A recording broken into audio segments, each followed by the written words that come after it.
नमस्कार। जन्म कुंडली के तीसरे, छठवें और 11वें भाव में पाप ग्रह बैठे हो और लग्नेश पर शुभ ग्रहों की दृष्टि हो।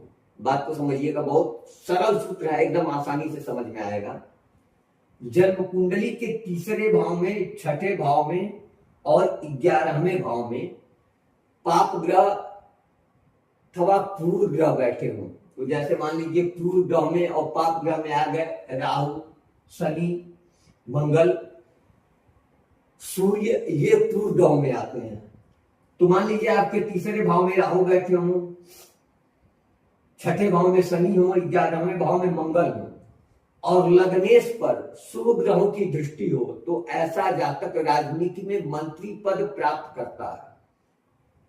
3, 6, 11 भाव में पाप ग्रह हो और लग्नेश पर शुभ ग्रहों की दृष्टि हो। अब मान लीजिए कि मंगल ही लग्नेश हो अथवा शनि लग्नेश हो, तो ये बैठे हो इन्हीं भाव में और तीसरे और छठे और 11वें भाव में बैठे हो और ऊपर से शुभ ग्रहों की दृष्टि हो जाए, शुक्र की दृष्टि पड़ जाए, बलवान चंद्रमा की दृष्टि पड़ जाए, बुध की दृष्टि पड़ जाए, तो ऐसा जातक मंत्री पद प्राप्त करता है। अब दूसरा सूत्र आपको बताते हैं चंद्रमा से संबंधित। लग्न 4 होते हैं, 1, 4, 7, 10 और लग्न के प्रथम भाव को केंद्र कहते हैं और केंद्र से तीसरा, छठवां, 10वां और 11वां भाव उपचय भाव कहलाता है। चंद्रमा आपकी कुंडली में जहां कहीं भी बैठे हो, चंद्रमा से तीसरे भाव में, छठे भाव में, 10वें भाव में और 11वें भाव में शुभ ग्रह बैठे हो, तो ऐसा जातक सामान्य से ऊपर उठकर अपने जीवन काल में धन अर्जित करता है। चंद्रमा जहां बैठे हो वहां से 3, 6, 10 और 11 भाव में शुभ ग्रह बैठे हो, तो ऐसा जातक सामान्य से ऊपर धन प्राप्त करता है। अब तीसरा सूत्र आपको बताते हैं दशम भाव से संबंधित।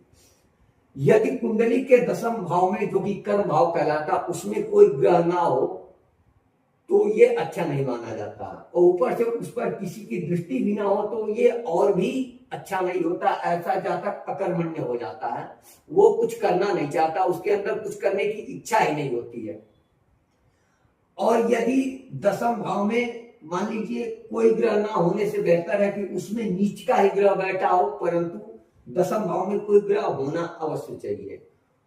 और यदि दशम भाव में एक से अधिक ग्रह हैं, 2 ग्रह हैं, 3 ग्रह हैं या फिर 4 ग्रह हैं, तो जिस जातक की कुंडली में दशम भाव में 2 से